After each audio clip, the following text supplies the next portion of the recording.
अभी ओला उबर की कोई ज़रूरत नहीं थी। हमारे जम्मू में हमारे 3 स्टैंड हैं, उसमें हमारी कम से कम भी 1000-1500 टैक्सी है। अब इनका अगर अच्छे से नहीं चल रहा तो बाकी क्या कर लेंगे। होगा जैसे ई रिक्शा और वो ऑटो में विवाद है, उसी तरह ही होगा इन फ्यूचर में अगर वो चले तो।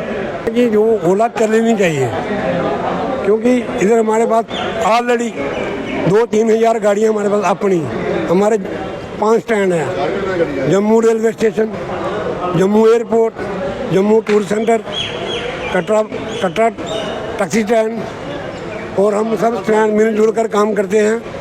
हर कस्टमर को ईश्वर का रूप समझते हैं, भगवान का रूप समझते हैं। आप देख रहे हैं जेके चैनल और मैं हूं महेंद्र जीत सिंह। जम्मू वासियों को एक नई सौगात मिलने जा रही है, यानी कि ओला कैब की सेवाएं जो है अब जम्मू के लोग उठा सकते हैं। मगर आम जनता इससे कितनी खुश है वो तो देखने को मिलेगा। मगर वहीं टैक्सी चालकों में अब एक डर का माहौल पैदा हो चुका कि अगर ई रिक्शा आए तो उसके बाद ऑटो चालकों को परेशानी हुई, मेटाडोर चालकों को परेशानी हुई। मगर अब ओला कैब्स आने से आम टैक्सी चालक जो है वो परेशान हो चुके हैं। तो क्या ये विवाद टैक्सी चालकों का और ओला चालकों का देखने को मिल सकता है? क्योंकि अब जितने भी बेरोजगार युवा हैं वो इस ओला में अपनी गाड़ियां लगा के रोजगार के साधन कमा सकते हैं। मगर वहीं इससे बाकी ट्रांसपोर्ट को कितना फर्क पड़ेगा ये तो आने वाला समय बताएगा। फिलहाल आप जनता इस वीडियो को ज्यादा से ज्यादा शेयर करें और अपनी राय जो है वो साझा करें। हरमीत सिंह।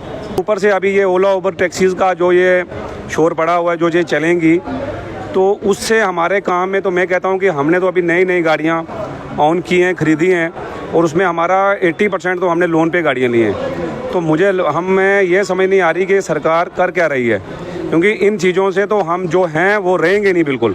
और ओला उबर टैक्सीज़ का मेन मोटिव ये है, ये तब चल सकती हैं जब हमारे यहाँ पे कोई इंडस्ट्रीज़ लार्ज स्केल पे हो, कोई IIT जैसे IIT खुले हैं, काफ़ी पैमाने पे यहाँ नौकरियाँ जॉब्स वगैरह हों, तो लोगों को यहाँ पे ये 407 गाड़ियाँ चलती हैं, बसें चलती हैं। RS पुरा से अम्फला तक जाना हो तो 35 रुपये किराए के चक्कर में सवारियाँ ड्राइवर के साथ लड़ती हैं 1-1 रुपये के पीछे। लोगों का रोज़गार है नहीं है, तो सारे सबकी जो मंथली इनकम है 5-10 हज़ार रुपया है। हम 5-10 हज़ार रुपया कमाने वाले लोग हैं, और ऊपर से हमारे घर में प्रॉपर्टी टैक्स लग गया, बिजली का, पानी का।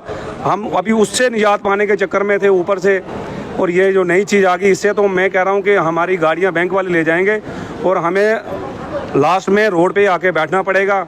और अगर कोई हमारे पेट पे या हमारे बच्चों पे ऐसा अगर कोई जुल्म करेगा तो हम ये चीज़ तो बर्दाश्त कभी करेंगे नहीं, क्योंकि हमने तो ना सरकार से, मैं खुद ग्रेजुएट हूँ, my wife is also MSc in chemistry, but still we are unemployed, और फिर भी हम ये काम कर रहे हैं टैक्सी चला के। हम गवर्नमेंट को किसी तरह से परेशान नहीं कर रहे।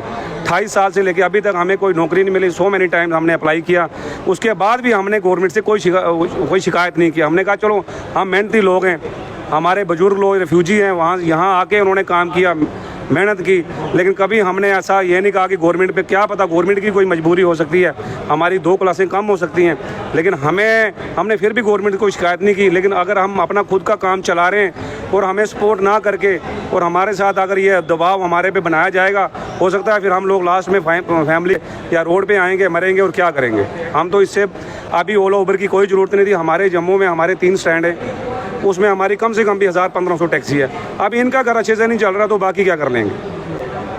तो बाकी मैं इतना ही कहूँगा कि मेरी सरकार से यही गुजारिश है कि पहले स्मार्ट सिटी बनाओ, लेकिन दीवारों को स्मार्ट करने से लोग स्मार्ट नहीं, लोग स्मार्ट होंगे तो दीवारों को स्मार्ट करके क्या करोगे।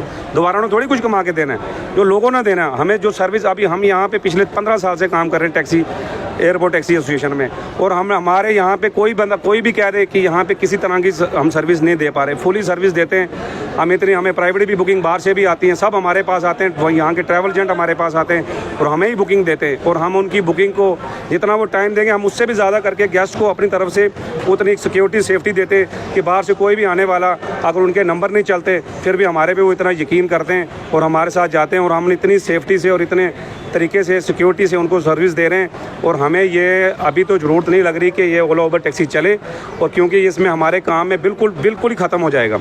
आगे आपने देखा ये जो ऑटो चल रहे हैं, इसमें भी सारे लोग बाहर के ही चल रहे हैं। हमारे जम्मू की कोई लोकल कोई है ही नहीं आदमी, सभी बाहर के लोग लड़ाइयाँ और मनमाने रेट वसूल रहे हैं, और आफ्टर ऑल बात हमारे टैक्सीज़ पे आती है।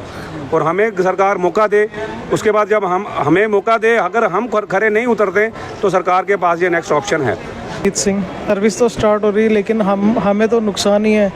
हम ऑलरेडी कोई 3-4 यूनियन मिला के कोई 1000 टोटल प्लस गाड़ी है, तो नुकसान ही है, हमें तो नुकसान ही है वो शुरू होने से, क्योंकि हम ऑलरेडी चल रहे हैं तो मतलब कि एक किस्म का नुकसान ही है, हमें कोई उसका बेनिफिट नहीं है, हमें कोई बेनिफिट नहीं है। ऑलरेडी काम भी नहीं है इतना, तो लोग भी इतने इंटरेस्टेड नहीं है, पैसा भी इतना जनरेट नहीं है, अभी काम भी नहीं है, तो कौन डालेगा, कौन करेगा। तो ऑलरेडी टैक्सीज तो है ही हैं, टैक्सीज भी बड़े हैं, यह है कि ये भी बाहर के लोग ही कैप्चर करेंगे, हम लोगों को दबाया जाएगा, हमसे काम छीना जाएगा, ये बाहर के लोग ही करेंगे, ये काम भी बाहर के लोग ही करेंगे। तो सबसे पहले हम बोलेंगे जय माता दी। जो हमारे टैक्सी ड्राइवर हैं इधर ना 40-50 साल से गाड़ियाँ चला रहे हैं, पूरे विश्व वर्ल्ड के लोग इधर आते हैं माता जी के दरबार, किसी की कोई कंप्लेंट नहीं आज तक। लोग हमें लिख कर जाते हैं गुड ड्राइवर, गुड सर्विस, और हमें तो अभी रजिस्टर नहीं है, और हमारा जो काम है बिल्कुल सही चल रहा है। माता रानी के दरबार लोग आते हैं जाते हैं, एयरपोर्ट से हम बोल रहे हैं सवारी को टाइम से पहुँचाते हैं, सर्विस बिल्कुल परफेक्ट देते हैं। और हम यही चाहते हैं कि जो ओला चलनी चाहिए, क्योंकि इधर हमारे पास ऑलरेडी 2-3 हज़ार गाड़ियाँ हमारे पास अपनी, हमारे 5 स्टैंड हैं, Jammu railway station, Jammu airport, Jammu tourist centre, Katra taxi stand, और हम सब स्टैंड मिलजुल कर काम करते हैं। हर कस्टमर को ईश्वर का रूप समझते हैं, भगवान का रूप समझते हैं, और सबको हम अच्छी सर्विस देते हैं। हमें तो आज तक पता नहीं ये चले, अभी रजिस्टर हमारी हुई नहीं है, लेकिन हम इधर अच्छा काम कर रहे हैं, सबको पता है। और नई नई गाड़ियाँ डाली हैं, लोगों ने किस्तें देनी है, लोन है। देखो अभी जैसे हमारी अभी बहुत सी गाड़ियाँ नहीं आई हैं, क्रिस्टा है, डिजायर है, नई नई गाड़ियाँ, ये किस्तें कहाँ से देंगे।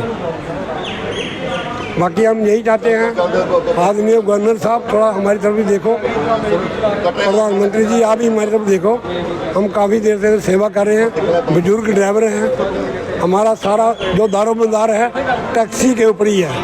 हमारे पिताजी भी टैक्सी चलाते थे, हम भी टैक्सी चला रहे हैं, नौकरी तो आजकल मिलती नहीं है। हम यही सोच रहे हैं बच्चों को भी शायद यही काम पे लाना पड़ेगा। तो हम यही निवेदन करते हैं कि ओला गाड़ी नहीं चलनी चाहिए, उन्हें लगानी चाहिए। जैसे चल रहा है बड़ा सिस्टम सही चल रहा है, लोगों से पूछ सकते हो। हमारी सर्विस कोई हमें 4 बजे बुलाता है, हम 4 बजे जाते हैं, जम्मू, दिल्ली, श्रीनगर सब जगह सर्विस देते हैं।